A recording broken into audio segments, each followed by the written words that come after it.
जायदाद का बंटवारा चाहता था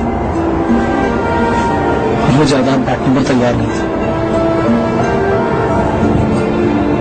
और तुमने उसे मार डाला जायदाद की खातिर, दौलत की खातिर, इतनी मामूली सी बात के लिए?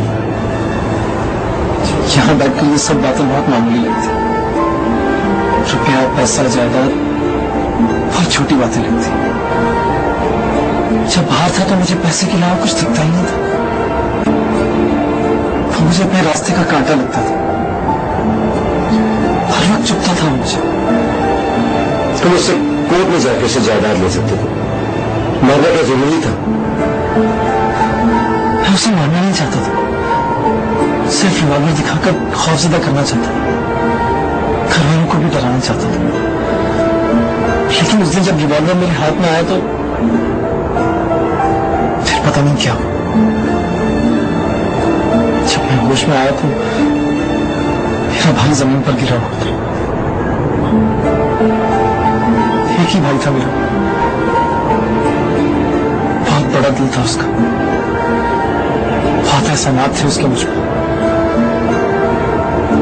पर, मेरी बीवी पर, मेरी बेटी पर। शादीशुदा? हाँ, एक बेटी भी। और तुम्हारा भाई?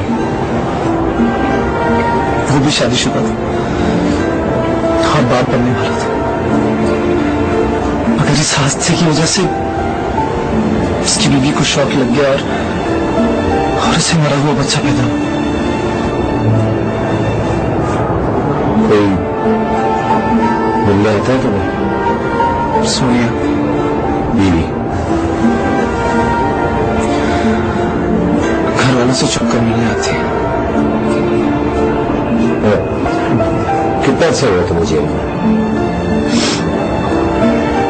15 माह। इतनी जल्दी सजा होगी? मेरी तरफ से किसी ने केस की पैरवी नहीं की, सब कुछ मेरे खिलाफ था। गवाह, सबूत और खुद मैंने कत्ल का एतराफ कर लिया था।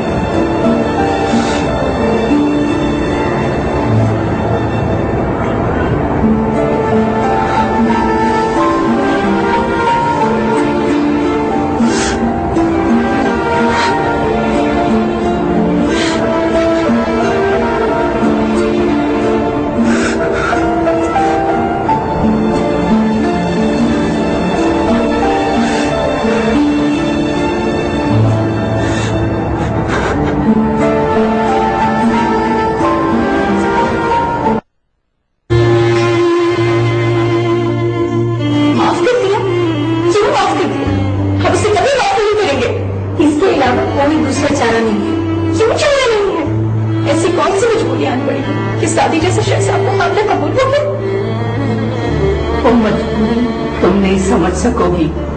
क्यों नहीं समझ सकती? मैं अंधी हूँ, गंदी हूँ, बहरी हूँ, क्यों नहीं समझ सकती? और तुम्हें इतना गुस्सा करने की जरूरत भी नहीं है, क्योंकि इस सब मामले से तुम्हारा कोई ताल्लुक नहीं है। ताल्लुक नहीं है, मैं इस घर की फर्ज होगी। हादी भाई को मेरी आंखों के सामने करते हुए देखा और आप कह रही हैं इस बात से मेरा कोई ताल्लुक नहीं। और बाबा, आप लोगों ने किस तरह सोच लिया? तुम्हारे भाई का कातिल तुम्हारा दूसरा भाई है फरा।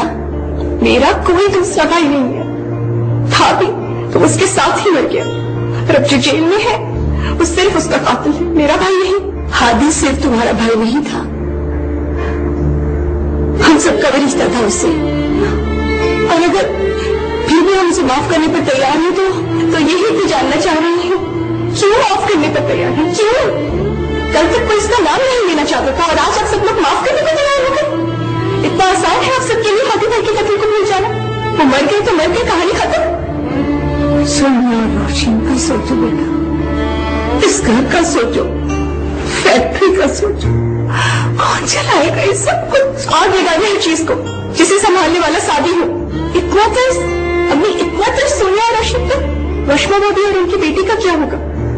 उनका क्या कसूर है? आपने पहले भी सोनिया और रोशन की वजह से ज्यादा तकसीम नहीं होने दी।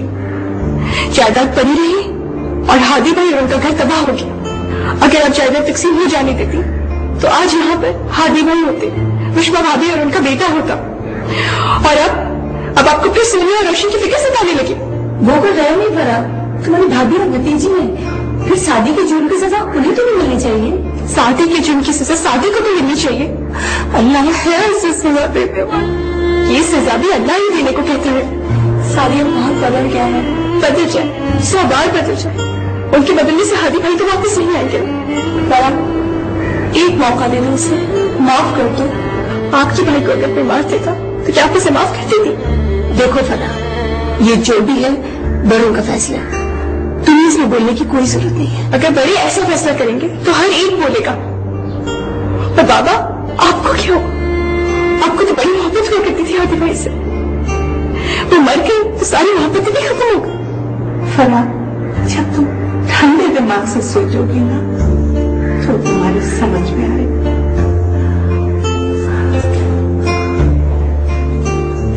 तो भी मैं यही कहूंगी कि ना मैं उसे माफ करूंगी, ना वो इस घर में आए और ना ही रुश्मा भाभी को इसके लिए मजबूर किया जाए। और अगर शादी इस घर में आया तो मैं यहाँ नहीं रहूंगी।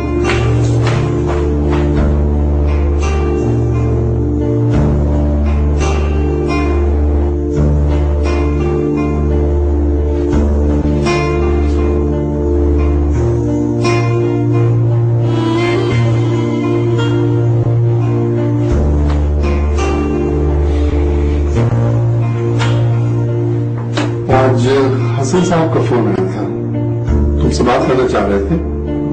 खाली तुम सो रही थी। अक्सर फोन आता रहता है उनका, तुम्हारे बारे में पूछते रहते हैं।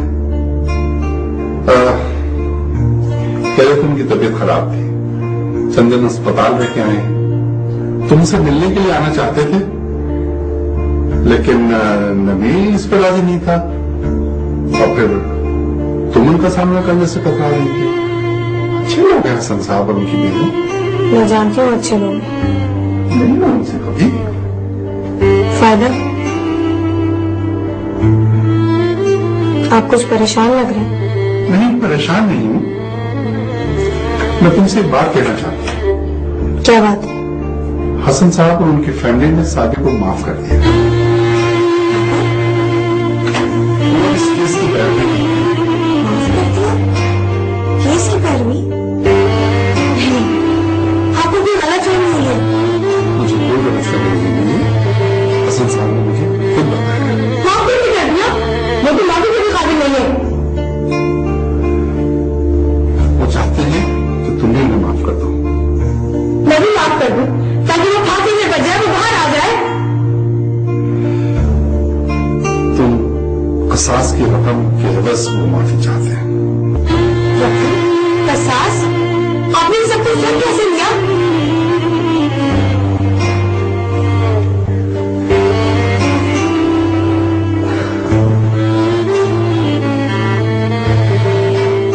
वो बहुत मजबूर है बशमा।